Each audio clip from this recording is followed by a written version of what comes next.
Oxygen ಅನ್ನ ಕೃತಕ ಅಭಾವ ಸೃಷ್ಟಿ ಮಾಡಲಾಗ್ತಾ ಇದೆ. ಯಾರೋ ಕೃತಕ ಅಭಾವವನ್ನ ಮಾಡ್ತಾ ಇದ್ದಾರೆ ಅನ್ನುವಂತಹ ಮಾತನ್ನ ಸಚಿವರಾಗಿರುವ ಅಶ್ವಥ್ ನಾರಾಯಣ್ ಅವರು ಹೇಳಿದ್ದಾರೆ. ಗಂಭೀರ ಆರೋಪವನ್ನ ಮಾಡಿದ್ದಾರೆ. ಇಷ್ಟು ದಿನಗಳ ಕಾಲ ಆಕ್ಸಿಜನ್ ಸಿಗ್ತಾ ಇಲ್ಲ ಅನ್ನುವಂತಹ ಒಂದು ವಿಚಾರಕ್ಕೆ ಸಂಬಂಧಪಟ್ಟ ಹಾಗೆ ಇವತ್ತು ಮಾತನಾಡಿದ್ದಾರೆ ಅಶ್ವಥ್ ನಾರಾಯಣ್ ಅವರು. ಯಾರೋ ಕೃತಕ ಅಭಾವ ಮಾಡ್ತಾ ಇದ್ದಾರೆ ಇಂತಹ ಸಂದರ್ಭದಲ್ಲಿ ಅನ್ನುವಂತಹ ಗಂಭೀರ ಆರೋಪ ಮಾಡಿದ್ದಾರೆ. ಆಕ್ಸಿಜನ್ ಎಷ್ಟು ಬಳಕೆಯಾಗಿದೆ ಅಂತ ಗೊತ್ತಾಗಬೇಕು, ಆಡಿಟ್ ಮಾಡಿ ಲೆಕ್ಕ ಕೊಡುವ ಕೆಲಸ ಆಗಬೇಕು ಅಂತ ಹೇಳಿ ಡ್ರಗ್ ಕಂಟ್ರೋಲರ್ಗೆ ಮಾಹಿತಿ ಕೊಡಬೇಕು ಅಂತ ಹೇಳಿ ಕೇಳಿದ್ದಾರೆ. ಈಗ ಡಾಕ್ಟರ್ ಅಶ್ವಥ್ ನಾರಾಯಣ್ ಅವರು ಯಾರೋ ಬೇಕಂತಲೇ ಕೃತಕ ಅಭಾವವನ್ನ ಸೃಷ್ಟಿ ಮಾಡ್ತಾ ಇದ್ದಾರೆ ಅನ್ನುವಂತಹ ವಿಚಾರವನ್ನ ಹೇಳಿದ್ದಾರೆ. ಆಡಿಟ್ ಮಾಡಿ ಲೆಕ್ಕ ಕೊಡಿ ಅನ್ನುವಂತಹ ವಿಚಾರವನ್ನ ಕೂಡ ಹೇಳಿದ್ದಾರೆ. ಈಗ ಡಾಕ್ಟರ್ ಅಶ್ವಥ್ ನಾರಾಯಣ್ ಅವರು ಡ್ರಗ್ ಕಂಟ್ರೋಲರ್ಗೆ ಓಪನ್ ಸ್ಟೇಟ್ಮೆಂಟ್ ಕೊಡಬೇಕು ಅನ್ನೋದನ್ನ ಕೂಡ ಹೇಳಿದ್ದಾರೆ. ಇಂತಹ ಸಂದರ್ಭದಲ್ಲೂ ಕೂಡ ಕೃತಕ ಅಭಾವವನ್ನ ಸೃಷ್ಟಿ ಮಾಡುವಂತಹ ಕೆಲಸಗಳು ನಡೀತಾ ಇದೆ. ಹಾಗಾಗಿ ಏನಾಗ್ತಾ ಇದೆ, ಎಷ್ಟು ಬಳಕೆ ಆಗ್ತಾ ಇದೆ, ಪೂರೈಕೆ ಆಗ್ತಾ ಇದೆ, ಸಂಪೂರ್ಣವಾದಂತಹ ಲೆಕ್ಕವನ್ನ ಕೊಡಬೇಕು ಅಂತ ಹೇಳಿ ಡ್ರಗ್ ಕಂಟ್ರೋಲರ್ಗೆ ಈಗ ಮಾಹಿತಿ ಕೊಡಬೇಕು ಅಂತ ಹೇಳಿ ಡಾಕ್ಟರ್ ಅಶ್ವಥ್ ನಾರಾಯಣ್ ಅವರು ಹೇಳಿದ್ದಾರೆ. ಆಕ್ಸಿಜನ್ ಅನ್ನ ಕೃತಕ ಅಭಾವ ಸೃಷ್ಟಿಯಾಗೋದ್ರ ಬಗ್ಗೆ ಅವರು ಮಾತನಾಡಿದ್ದಾರೆ. 400 ಮೆಟ್ರಿಕ್ ಟನ್ ವರೆಗೂ ಆಕ್ಸಿಜನ್ ಕೊಡ್ತಿದ್ರು. ಸಮಸ್ಯೆ ಅಂತ ಯಾಕೆ ನಿರ್ಮಾಣ ಮಾಡ್ತಿದ್ದಾರೆ ಏನೋ ಅಂತ ಅರ್ಥ ಆಗ್ತಿಲ್ಲ ನನಗೆ. ಆಕ್ಚುಲಿ ಇವತ್ತೆಲ್ಲೋ ಒಂದ್ ಕಡೆ ಅದನ್ನ ಬಗೆಹರಿಸುವಂಥದ್ದು, ಆ ಸಂಬಂಧಪಟ್ಟ ಅಧಿಕಾರಿಗಳು ಬಗೆಹರಿಸಬೇಕು ಅನ್ನೋಂಥದ್ದನ್ನ ಬಹಳ ತೀಕ್ಷ್ಣವಾಗಿ ತಿಳಿಸುವಂಥದ್ದು ಮಾಡ್ತಾ ಇದ್ವಿ. ಕಳೆದ ಬಾರಿನೂ ಎಷ್ಟು ಬೆಡ್ ಇತ್ತೋ ಅಷ್ಟೇ ಬೆಡ್ ಈಗಲೂ ಇರೋದು, ಹೆಚ್ಚೇನಾಗಿಲ್ಲ ಬೆಡ್. ಆದ್ರೂ ಶಾರ್ಟೇಜ್ ಬರ್ತಿದೆ ಅಂತ ಹೇಳ್ತಿರೋದು ಯಾಕೆ ಹೇಳ್ತಿದ್ದಾರೆ ಏನು ಅಂತ ನನ್ಗೆ ಅರ್ಥ ಆಗ್ತಿಲ್ಲ. ಇದನ್ನ ತಕ್ಷಣ ಸಂಬಂಧಪಟ್ಟ ಅಧಿಕಾರಿಗಳು ಬಗೆಹರಿಸುವಂಥದ್ದನ್ನ ಮಾಡಬೇಕು. ಇವನ್ ರೆಮಿಡೆಸಿವಿರ್ಗೂ ಮ್ಯಾನುಫ್ಯಾಕ್ಚರಿಂಗ್ ನೀವು ಲೆಕ್ಕ ಹಾಕೊಂಡ್ರೆ ಡೈಲಿ ಆಸ್ಪತ್ರೆಗೆ ಸೇರೋರು ಎಷ್ಟು ಜನ ಸೇರ್ತಾರೆ ಸರ್? ಅದು ಹಾಸ್ಪಿಟಲ್ ಬೆಡ್ ಇರೋದು ಎಷ್ಟು, ದಿನ ಹಾಸ್ಪಿಟ್ಲಿಗೆ ಸೇರ್ತಿರೋ ಸಂಖ್ಯೆ ಎಷ್ಟು, ದಿನ ಪ್ರೊಡಕ್ಷನ್ ಆಗ್ತಿರೋದು, ನಮ್ಗೆ ಸಪ್ಲೈ ಆಗ್ತಿರೋದು ದಿನ 15,000 20,000 ರೆಮಿಡೆಸಿವಿರ್ ಬರ್ತದೆ. 15,000 ಬಂದ್ರು 15,000 ಪೇಷಂಟ್ ಪ್ರತಿದಿನ ಸೇರ್ತಾ ಇದ್ದಾರೆ ಆಸ್ಪತ್ರೆಗೆ. ಶಾರ್ಟೇಜ್ ಬರಂಗೇ ಇಲ್ಲ. ಇದೇನೋ ಒಂಥರ ಆರ್ಟಿಫಿಷಿಯಲ್ ಸ್ಕೇರ್ಸಿಟಿ ಕೆಲವರು ಪ್ರಯತ್ನ ಮಾಡ್ತಿರೋಂಥದ್ದಿದೆ.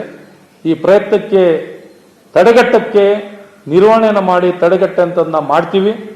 ಈ ರೆಮಿಡೆಸಿವಿರ್ ಶಾರ್ಟೇಜ್ ಅನ್ನೋಂಥದ್ದು ಆರ್ಟಿಫಿಷಿಯಲ್ ಶಾರ್ಟೇಜ್ ಕ್ರಿಯೇಟ್ ಮಾಡ್ತಿರೋದು, ಈ ಆಕ್ಸಿಜನ್ ಶಾರ್ಟೇಜ್ ಅನ್ನು ಕ್ರಿಯೇಟ್ ಮಾಡ್ತಿರೋದು ಆರ್ಟಿಫಿಷಿಯಲ್.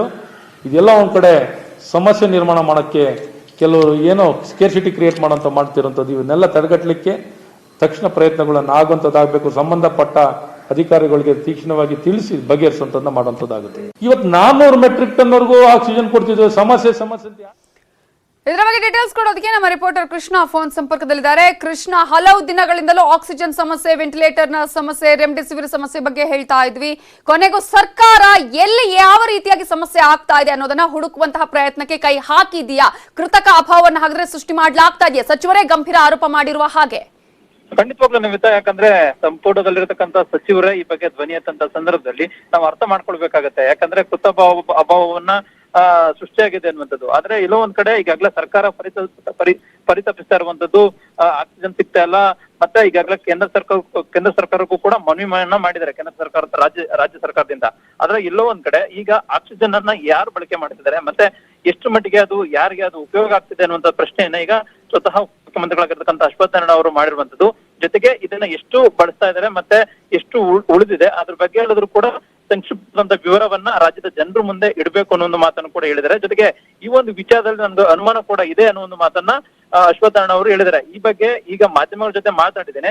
ಮುಂದೆ ಸೋಮವಾರ ನಡೆಯತಕ್ಕಂಥ ಸಚಿವ ಸಂಪುಟ ಸಭೆ ಏನಿದೆ ಆ ಒಂದು ಸಭೆಯಲ್ಲೂ ಕೂಡ ಪ್ರಸ್ತಾಪವನ್ನ ಮಾಡ್ತೇನೆ. ಈ ಬಗ್ಗೆ ಒಂದ್ ರೀತಿ ವಿವರವನ್ನ ಜನರಿಗೆ ಕೊಡಬೇಕು. ಮತ್ತೆ ಎಷ್ಟು ಪ್ರಮಾಣದಲ್ಲಿದೆ, ಮತ್ತೆ ರಾಜ್ಯದಲ್ಲಿ ಈಗ ಸದ್ಯಕ್ಕೆ ಆಕ್ಸಿಜನ್ ಎಷ್ಟಿದೆ, ಎಷ್ಟು ಪ್ರಮಾಣದಲ್ಲಿ, ಮತ್ತೆ ಚಿಕಿತ್ಸೆಗೆ ಎಷ್ಟು ಪ್ರಮಾಣದಲ್ಲಿ ಖರ್ಚಾಗ್ತಾ ಇದೆ, ಮತ್ತೆ ಎಷ್ಟು ಬ್ಯಾಲೆನ್ಸ್ ಉಳಿಕೆ ಇದೆ ಅನ್ನೋದ್ರ ಬಗ್ಗೆ ಸಂಪೂರ್ಣವಾದಂತ ವಿವರವನ್ನ ಕೊಡಬೇಕು. ಆ ಒಂದು ಕೆಲಸವನ್ನ ಪ್ರಮುಖವಾಗಿ ಏನೋ ಡ್ರಗ್ ಕಂಟ್ರೋಲರ್ ಏನಿದ್ರೆ ಅದನ್ನ ಮಾಡ್ಬೇಕು ಅನ್ನೋ ಒಂದು ಒತ್ತಾಯವನ್ನ ಮಾಡಿದ್ದಾರೆ ನಮಿತಾ. ಪ್ರಮುಖವಾಗಿ ಏನಂತಂದ್ರೆ ಈಗಾಗಲೇ ಆಕ್ಸಿಜನ್ ಸಮಸ್ಯೆ ಎದ್ದು ಕಾಣ್ತಿರುವಂತಹ ಸಂದರ್ಭದಲ್ಲಿ ಈಗ ಕೃತಕ ಅಭಾವದ ಸೃಷ್ಟಿ ಸರ್ಕಾರದ ಸಚಿವರೇ ಈ ಬಗ್ಗೆ ಪ್ರಶ್ನೆ ಮಾಡುವಂತದ್ದು ಇಲ್ಲೊಂದ್ ಕಡೆ ಸಾಕಷ್ಟು ಅನುಮಾನಗಳಿಗೂ ಕೂಡ ಕಾರಣವಾಗಿದೆ. ಮತ್ತೆ ಸಾರ್ವಜನಿಕ ವಲಯದಲ್ಲಿ ಕೂಡ ಚರ್ಚೆಗೆ ಗ್ರಾಸವಾಗಿದೆ. ಏನಾದ್ರೂ ಸರ್ಕಾರದ ಮಟ್ಟದಲ್ಲಿ ಇರತಕ್ಕಂಥ ಅಧಿಕಾರಿಗಳು ಏನಾದ್ರೂ ಈ ರೀತಿಯಾದಂತಹ ಒಂದು ದುರ್ಬಳಕೆ ಮಾಡ್ತಿದಾರ ಅನ್ನೋದು ಕೂಡ ಪ್ರಶ್ನೆ ಎದುರಾಗಿದೆ Namita. Fine, thank you Krishna ಡೀಟೇಲ್ಸ್ಗೆ.